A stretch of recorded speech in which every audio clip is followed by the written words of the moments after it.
Hello and welcome to Chats with Chip. I'm your host, Chip Griffin, the founder of Saga, the Small Agency Growth Alliance, and I am delighted to have with me Simon Locke, the founder and CEO of CommunicationsMatch. Welcome to the show, Simon. Chip, it is a great pleasure to be here, and thanks for having me. I am really excited to have you here because we're going to try to have you talk me out of, or maybe convince me that I should have a more nuanced view of RFPs rather than just constantly hating on them blindly. And I know you're not going to advocate for RFPs in all cases, but I think it's fair to say you don't think I should just blindly hate on them and tell everybody to forget about them. So before we do that, why don't you tell us a little bit about yourself and CommunicationsMatch? So, I'm a founder of agencies. I have worked for big agencies. I was the head of communications for large companies, Deutsche Bank, Morgan Stanley, Prudential, in various places around the world. And then I founded CommunicationsMatch now about 7 years ago, with this basic goal of how to help agencies be found when clients are looking, and basically how to help clients find agencies with the specific skill sets that they were looking for. And the reality is that when I was in my corporate role, we would go, I need someone to do this very specific thing. And you would go, where do we go to actually find that person? And then when I had my own agencies, and I still do some consulting, the reality was, how do I make sure that, the companies that should be coming to me because I've got this particular area of expertise are actually able to find me? And that was the genesis of CommunicationsMatch. Well, and I love both the purpose and the name because I often describe agency business development as matchmaking and not selling. And I think that's an area where a lot of agency folks lose sight and they start to think about, I don't want to deal with this. Sales and funnels and all those kinds of things. I don't want to be a used car salesman. And that's not what it is, right? To build good agency client relationships, you need to think of it as matchmaking and finding the right fit for both the client and for the agency. And I guess for me, that's part of why I don't really love the RFP process, because to me, an RFP is kind of like, putting an ad in the paper about the spouse that you want and inviting people to respond. And I don't know about you, but I don't know many people who would get married that way.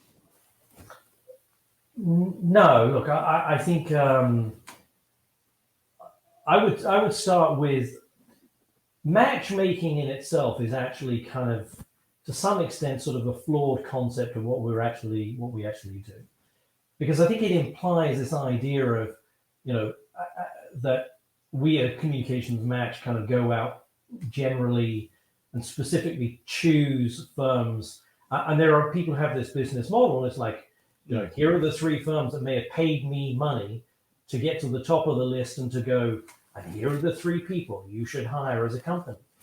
And as a former head of communications, I would never want that as the model. I don't want someone else to tell me who to hire, even if it's three firms. What I want to be able to do, in my perspective, is to go, give me the tools that allow me to find, maybe it's three, maybe it's five agencies with the specific skill sets that match my needs. So we are not a matchmaker in the sense of going, hire us and I will tell you, who to hire, or we have a lead generation model that is designed to go, here are the three people who paid the most and you should work with them. We're basically providing the tools, and this is built by communicators for communicators. We built the tools to be able to help the client find the firms that are the best fit. And I think but that opens the door to an initial conversation, ideally, right? Yeah, look, my view has always been that the path should be that the clients are smart, they know what they're looking for, and they're in the place to be able to go, tell me who the right people, let me use your CommunicationsMatch search tools or whatever the process is to get down to that shortlist. And that then is the starting point for a conversation, because this is in all shapes, any way we describe it, it is a human business, right? At the end of the day, this is about, you can have skill sets. I can be the top, financial communications firm with specialization in asset management, but I need to sit down with the agency or the person I'm going to be working with and go, number one, to validate, do they have that skill set really? Do they get my company? And can I work with them? Is this a good fit? And that is also very much for the agency. The agency has to sit down with the client and go, do I want to work with these guys? Is this going to be a productive relationship? And that, I think, is at the heart of, I've always looked at technology as kind of being the ability to take from maybe a list of, we have around 6,000 agencies and individuals profiles on the platform, to get to maybe that small number that is then the starting point for that human conversation. So it's sort of technology enabling human connections. Well, and that human connection is so important. And I think that, what you've said just really resonates with me. I just had a conversation with a client of mine in the last hour where I was talking about how logos don't buy from other logos, right? And so we need to remember that, Coca-Cola isn't hiring Edelman. Someone at Coca-Cola is hiring someone at Edelman. And so that's a critical part of finding those matches, that human component. And I guess for me, that's one of the reasons why I do admittedly blindly hate on RFPs, because in most cases, at best, it pushes off the human interaction until after all sorts of other work has been put in. And I've seen so many agencies of all sizes waste so much time on RFPs that are going nowhere, and they either didn't know it or just didn't realize it. Look, I don't love RFPs. I've been on the other end of RFPs. I've been through the process. But it's like one of those things. In a perfect world, what would happen is, and it does sometimes happen, right? The client knows that you have the skill sets to be able to do the assignment.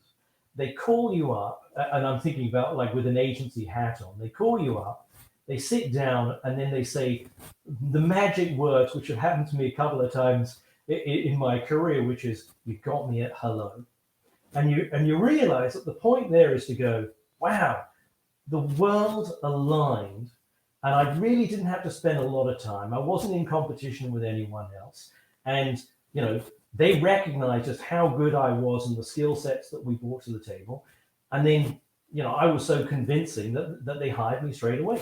That is the perfect world, but we are clearly not in a perfect world, right?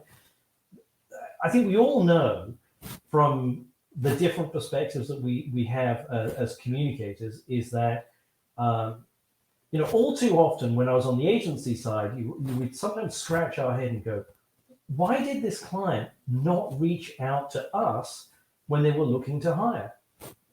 Because, the reality is we, as human beings, we can only know so many, clients, so many people who actually do stuff. So you can go to conferences, we can do all the things that we expect to do. You should have a new business funnel that has you reaching out to, call it firms that are a good match. But there will always be opportunities out there where you go, the client's going to need the tool to kind of find me, or that is a way to generate additional business.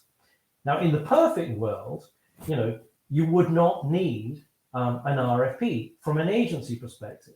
Now, from the client perspective, in a perfect world, the RFP fulfills an important role. It's like, well, now I've got this tool that I can use to take a list of maybe 5 or 10 qualified agencies, narrow it down to the 2 or 3 that I actually want to have interviews with and speak to, and that simplified my process. I got a better search result. I was able to hire them, and there was a long-lasting relationship. That is the perfect world for the client. That may actually have to be has a responsibility to the purchasing department because they've been told they've got to go through these types of processes. The problem is, I think this is where again, imperfection. the reality is the process has been broken for a long time. Bell ends of the curve in the search process. There are horror stories of that exactly what you described, Chip. There are companies out there that don't know or will put out an RFP when they're not genuinely looking. They may not have a budget. Maybe they don't provide the information, and it becomes the sort of classic beauty parade, which is frankly a waste of time for all involved. Yeah, I think part of the problem is that a lot of these RFPs, they don't set about to be intentionally dishonest, but they may be being done because, as you say, the purchasing or procurement department says you have to do these. But perhaps they've already decided who they want. They just have to go through this process before they can hire. To me, that's unfair to all of the other agencies that you're asking to do it, because while it's theoretically possible that you might talk them out of where they're already inclined to go, your odds are insanely low. And unfortunately, the RFP process requires far too much work on the part of the agency of a speculative nature. And beyond what's required, almost every agency I know goes well above and beyond what they're actually told they have to do because they think that they can somehow break through. Because maybe they've listened to us where we say things like this, like, your odds may not be great. And so that they figure I can stack the odds in my favor by doing an extra 20 hours of work and giving them something on spec and showing them this or that. And it's just not true. And to me, that's what pains me and I don't think that's good for the client either. I think that it wastes the client's time to go through those processes, whether they're mandated by procurement or they're just, hey, we're probably going to renew with the incumbent. We're just kind of curious. We want to see what's out there. It's not a good use of anyone's time. But it reminds me of, it's an apocryphal story, right? And it does happen.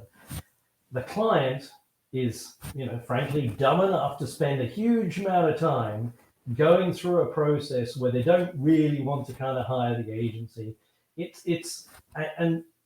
Having been on the corporate communication side of things for a long time, I never went down that path in my entire career. The story is a great story and it's reality. It does happen. But the question you have to ask is that what everyone is doing all the time? You have to ask the question of going, well, look, it is a waste of time, so most clients are smart enough not to do it. But there's two sides of the coin as well. One, the clients really should never put an agency through that process unless they're actually genuinely interested in hiring. Flip side of that coin is an agency should never put itself in the that sort of process where they don't know that the client actually is genuinely interested in hiring them. They haven't done the due diligence of checking whether or not it is a genuine opportunity. And most important, because I think this is at the heart of the behavioral aspect of RFPs. I wrote a piece a little while ago called Tunnels and Funnels, and the idea was that as human beings, we tend to kind of we narrow our focus on opportunities and the principle, the idea of scarcity, and financial scarcity is one of those things. It's why we make generally bad financial decisions.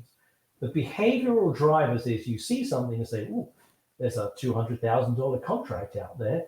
Let me just go for it," and it's a natural thing to kind of do, right? But it's actually a reflex that has to be avoided at all costs. There's one thing I've written this many times in the past, and I believe it to my core. It's like, you either pitch for what you're qualified or qualify yourself for what you pitch. And the key responsibility of the agency is to take a very hard look in the mirror and go, is this, am I truly, I would use a high benchmark for it. And the benchmark would be, if I know my competitors, I see this piece of business, would I be one of the top 3 choices, period, out there for this piece of business? If they look at it from the client side of things and go, look, if it's a top 3 chance, then you will. It's worth spending the time to be able to do it. If you are truly qualified for something, and if you've done the due diligence in terms of knowing, what is this about? Is this something that is worth the opportunity? So, from a communications match standpoint, one of the key things that we do as we built our own RFP process is basically to go, clients have to choose agencies, they do research, and then go, these are the firms that actually want to complete something. And I want you to, we should talk a little bit more about the time factor, but let me kind of stop talking and let you kind of weigh in, because time is really important. Yeah. So, I mean, you mentioned due diligence, and I think that is incredibly important. Yeah. If you're even giving a passing thought to doing an RFP response, you need to start by doing due diligence. You need Absolutely. to actually ask questions of the issuer. If they won't answer any questions at all, that's a red flag. Run. Yes. Right? Totally I mean, agree. I don't care if they say, well, it's our policy, we don't answer questions. No, you just Totally agree. go away. If they won't answer a question, and some of the key questions you need to have answered are things like, is there an incumbent? Is the incumbent actually expected to submit an RFP response themselves? Because if so, your odds are pretty poor. Yes. Unless they indicate in that, yes, but we hate them, which usually Yes. doesn't happen. Usually they won't be that forthcoming. But if there's an incumbent and they're trying to win it back, that's a much higher hurdle to clear. You need to get them to answer how many people have been invited to respond to the RFP. Because if this is we're casting a net to 24 agencies, why play? Right? I mean, Yes. if it's 3 to 5, okay. I mean, still that's only like a 1 in 3, 1 in 5 chance that you win it, assuming that it is a truly level playing field. And I like what you said about, be realistic about yourself, whether you're one of the top 3 competitors in that space. But I'll be honest with you, Simon, I think most agencies think that they are. I know very few agencies. Most agencies aren't going to say, yeah, we're just not up to it. That's not the common reaction. So I agree with you that would be a good realistic conversation to have with yourself, but also probably unrealistic of us to expect that they will. So, but absolutely do your diligence before you even think about it, because otherwise you will just be straight up wasting your time 99% of the time. But let's talk about time now, since that's the next piece. Well, look, the issue of time is, it's like anything. Like, I'm a business owner. I run CommunicationsMatch. Every day I have to kind of make decisions in terms of what's a good use of time, what's not a good use of time. It's what we all have to do, and like particularly what small agencies have to do. The decision about making time is to go, it's return on investment, right? What is the best return for the time that I have? Now, if you're a small agency and there is more work knocking on the door than you can actually possibly cope with, why would you go down the process of responding to an RFP that may not actually be something where there's a real opportunity? Now, on the other hand, if you've got, it looks like a good opportunity, you've done your due diligence, you qualify, and you start, and I think this is important, you have to start with the idea that in most cases, this is the bell curve idea, in most cases, clients do not want to waste their time. Now, that would be most cases. There are also clients who don't know enough about communications or PR, who don't actually know enough to know whether or not they're wasting anyone's time, who may look at PR agencies as like the vendors and go, oh, it's not really a big deal, it's kind of what they do. And again, those are clients that you have to be very careful of and weed out from a due diligence standpoint. If they're not serious, not giving the budget, not answering the questions, these, as you said, they're all red flags. So when you look at return on investment for us in this industry is primarily time. Every build hour that you cannot build because you are focus on a new business or another opportunity, may actually be, you can put a value on it and say, well, look, I spent this time doing it. is it a good use of time?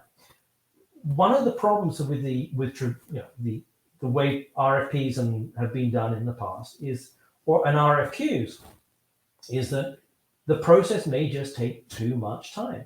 There are, particularly if you're using kind of corporate purchasing developed RFP tools, that may ask, like your DNA history, how many generations of locks have there been that have been involved in the industry, or when were your employees born?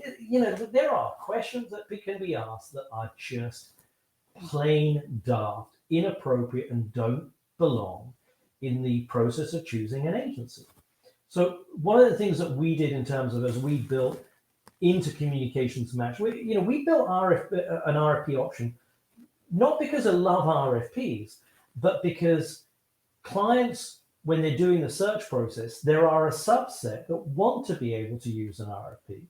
So looking at this as a problem to be solved and the time thing, we said, well, look, what we really need to do is you just need core questions. Make the process simple, lightweight. So for us, someone sends an RFQ, it's based on genuine interest, and to respond to it may take 15 to 20 minutes to give the client enough information to know, okay, it's worth now going to the next question, which is the RFP. And even our RFPs, very short, very concise, all filled out online, so that process is condensed. You made actually an interesting point, which is the desire of the agency to kind of contribute, go over and above in terms of filling out the, more information than was absolutely necessary. I can say that, definitively, as the client, I don't want that. It actually is generally a complete waste of time. What I'm looking for as the client, and we've surveyed clients in this space, is that you go, give me the information. And this is a friend of mine who was the head of communications of one big financial firms said this to me very clearly, said, I want the information I need to be able to decide to set up a meeting. The fanciness of the presentation, the volumes of maybe non-relevant case studies, it's what I need to know is give me enough to be able to kind of set up that meeting. And I think, my focus has actually been to go, look, for a specific number of clients and types of clients, and they may not act, they're generally the larger clients, right? So we may actually be having a conversation about RFPs when we're dealing with small clients. And in fact, in general, for the smaller clients and the smaller agencies, RFP is actually not really that important a part of what it is they do. Because the smaller client is going to go, they might do the research on the platform and then have some conversations, set up a meeting, and then you're through the hiring process. RFPs generally are going to be more for bigger assignments that clients really need to think about. But they need to be lightweight, they need to be focused and efficient. And then from a return on investment standpoint, if you're an agency and you look at it and say, it'll take me 10 minutes, 15, 20 minutes to complete an RFQ with basic information, that may actually be worth spending the time to be able to do if the client specifically wants you to participate. Yeah, see, to me, I would still rather see a 30-minute conversation between a human on both sides of that conversation. I mean, I understand the desire that some folks have to, to turn this into that kind of a process, but to me, I would still rather see a human conversation, and I really don't understand clients who issue RFPs and distribute them to agencies that they've never spoken with. And a large number of the RFPs do that, even the honest, legitimate ones. I don't understand it. It doesn't make any sense to me. At least have a 30-minute get-to-know-you conversation to see if this is even worth both sides spending time on it. But I think the other piece from the time perspective, and you said this very well, you need to focus on the amount of time that you're spending on it. And I would go so far as to say you should set a budget, not a time budget, a dollar budget. Makes a lot of sense. And you have to ask yourself, Would I spend $10,000 to respond to this RFP? Because guess what? Once you add up the hours that you're spending Yep. on a lot of these RFP responses, I guarantee you, based on what I've seen, a lot of you are spending $5,000 to $10,000 on submitting an RFP. Because when you have 3 or 4 people in your agency contributing to it, you don't necessarily see all the work, but then you look at the timesheets and you're like, oh my God, we spent 40 hours total in all of the things that we pulled together and all the documents that we had to get from our bookkeeper and all of the time I spent working on strategy and then, the plan we put together, all of those things, it adds up really fast. And when you start multiplying that out by the actual hourly cost of your team members, it is not unheard of to easily be into the 5,000 to 10,000 range, if not higher, for some, depending on the nature of the response. And you have to say to yourself, would I, if you just came to me and said, will you spend $10,000 to respond to this RFP? Yes or no? Most of you are going to say no, but you don't value the time of your team properly and you don't understand what you're really doing. And that to me is really frustrating. I am 100% with you, right? Look, my view tends to be horses for courses, very British expression. But look, the bottom line is there are companies that are issuing RFPs. So, whether you like it or not, that is the reality. That is the reality that is out there. So what can an agency do to make sure that they don't spin their wheels and waste time?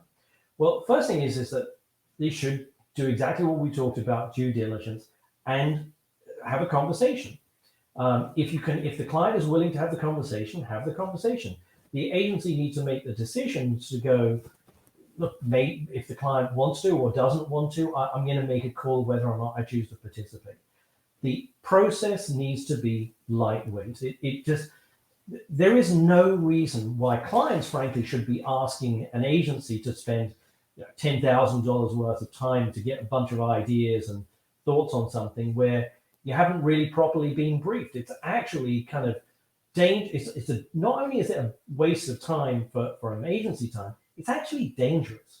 And the danger is that if you're an agency and you do all of that work and you have not really been briefed on what exactly the client wants, you dig a trap for yourself, because you take yourself down a path that may either, one, demonstrate you don't really actually know what the client wants, and you go, well, we can do this, this, and this, and this, and that's actually not what they're really looking for.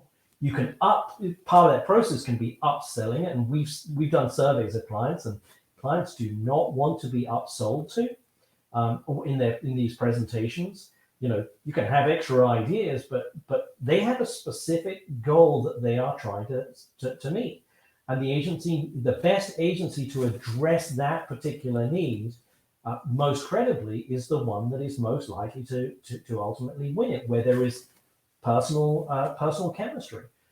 So it's really, when we encourage, we don't encourage clients to do an RFP. We just know that there are certain ones who are going to do it. We try and create the path to be able to make that an efficient process. But we actually don't start then with the goal of going, agencies must respond. In fact, we start with the goal of going, agencies should see it and then go, that's not for me, and don't respond if it's not a good fit. But going back to the very beginning, the thing that you were talking about, a more nuanced perspective is important. Nuance does not, though, mean, well, I should just keep doing what we're doing and, participate in RFPs. And it does not mean saying no to everything. It just means being smart and going through a disciplined process on the agency side. The clients have to be disciplined as well to get to a place where the time that is spent to win something is commensurate with the opportunity, and it makes sense. Yeah, I think I'm going to stick with just say no. I mean, I'm in Nancy Reagan's camp here. Just say no. And it worked well with drugs, right? It worked well with drugs. Touche. All right, bad analogy, but except for a very few specialized sectors that you can't get away from RFPs, travel and tourism, for example, when you're dealing with state governments. and it's legally required. Apart from a very small handful of those, I think that certainly all small agencies and most other agencies would be better off saying no. And the problem is that we're not going to see change as long as enough people go along with the crazy processes that are out there. It's right up there with, to me, something that is related to these RFPs, which are the crazy payment terms that a lot of the big brands are trying to foist on agencies now, up to and including 1 year payment terms, which is just mind-boggling to me, that you would go from, sort of the industry standard 30 days, then 60, 90, 120, then I'd seen 180, and then recently we've seen a year. It's crazy. And we need to have agencies standing up and saying no to these crazy processes. And that's the only way we're going to get change. At that point, maybe RFPs can come back to being a reasonable place, or if they ever were, they can get to a reasonable place. I'm going to stick with my blind hatred of them because I think the exceptions are too few. I respect your view on that, but I think that there is another path, and the other path is not to go, be the flag bearer for the RFP process, but it is to do exactly what you were saying, which is, if you think that you're being asked to spend too much time on an RFP that is not appropriate for it, do not participate. But I would encourage clients and agencies to say, look, we actually have, what we did is to go, okay, reinvent the process. The reinvention of the process is to go, give all the information that is required, let the agencies take a look based upon the fact that they were chosen based on expertise, and then and make that decision to go reach out to the client, have the conversation, do all the things we've talked about. And that requires, at the end of the day, going, maybe reinventing the process is an option. It is, and that is essentially what we have certainly tried to do. But look, as I look at all of this stuff, we go, key is small agencies, right? As a business owner myself, I go, again, what is the best use of time? And every agency owner needs to look at it and say, what is a good use of time? And there will be, consistent with your view, which is there are some exceptions to the rule. That is a smart way to do it. Not blanket, never. Blanket is only if it meets a threshold that makes sense. And that may be the exception rather than the rule. And it is not seeking out randomly posted RFPs that we kind of suddenly go, oh, look, there's an opportunity. Like, look, something shiny and bright. Right. I think it's really difficult for most agencies, not even just small ones, to realistically assess the likelihood of winning because they are almost uniformly overly optimistic about their own abilities. I think it's human nature. I think it's human nature, right? And particularly for those of us who own businesses, we're risk takers, and we are much more likely to think, oh, we can hit a home run. And that can be very dangerous when it comes to RFPs because, or even some other things with if we get in and we're talking with a prospective client and they talk about how they've burned through 3 agencies in the last 24 months, we're the exception. We're the one that's going to come in and solve that. Not, wait a minute, they've burned through 3 agencies in 24 months. There's something wrong here. We need to stop believing that we are superheroes, and we need to be realistic about what we can accomplish in those situations. Otherwise, we will continue to throw good money after bad. So here would be the point that I think it is a great and I'll give this to you as the final point because I do try to keep these to 30 minutes. We've already gone over. So we're going to try to wrap up. Good. So it's a very valid point because I think in a way it's a behavioral thing, right? So we're looking at this. There is a behavioral component, and when I'm like PR people, we're PR people. You have to be optimistic, and maybe it's a universal trend, but we are also self-selected to be implicit marketers, and you have to believe in what you're doing to actually be doing what we're doing in the PR industry.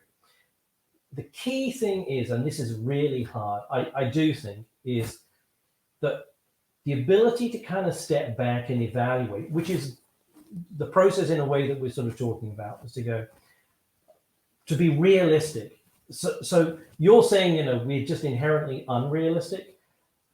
What I would say is that we actually benefit from trying to kind of take that step back, resisting the reflexive urge to do things that maybe aren't that smart. Not because we're not smart people in terms of doing it, but because we are actually kind of motivated for doing this stuff. And I think the ability to resist, the ability to be super disciplined in terms of the focus required, it is actually the key to being able to make smart decisions about whether it's an RFP, whether it's any piece of new business, because at the end of the day, this is not an either or choice, right? It's like their new business comes in different paths and different shapes and forms, and we just have to go after the stuff that we are most qualified for, that we really have a good chance of doing. And we can point to all of the examples in terms of the responses to RFPs that are also things that we do when business comes in not through an RFP process.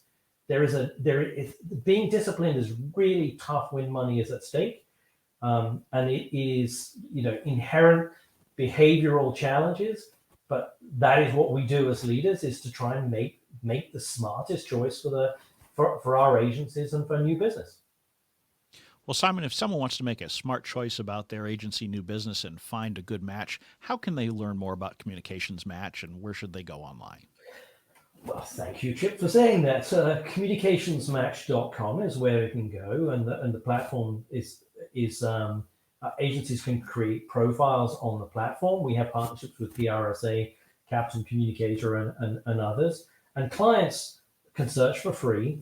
And if you're an agency that a client that's going to do an RFP, we should encourage the client to be using the tools that we've got, because they frankly simplify the process for agencies and clients. I've been in both seats. This process has been broken for a long time, and frankly needs to be done better. I'd like to believe, like we all want to believe, right, that we can be part of the solution. And if clients are listening to this, I hope that they will go to CommunicationsMatch, find some good potential agencies, and have a real life conversation with them and see where it goes from there. Just like we've had a real life conversation here. So, Simon, I appreciate you taking the time to share your perspectives here. And I look forward to having you back again for a future conversation. I look forward to having all of you listeners back for the next episode of Chats with Chip. Thanks for joining us. Thank you.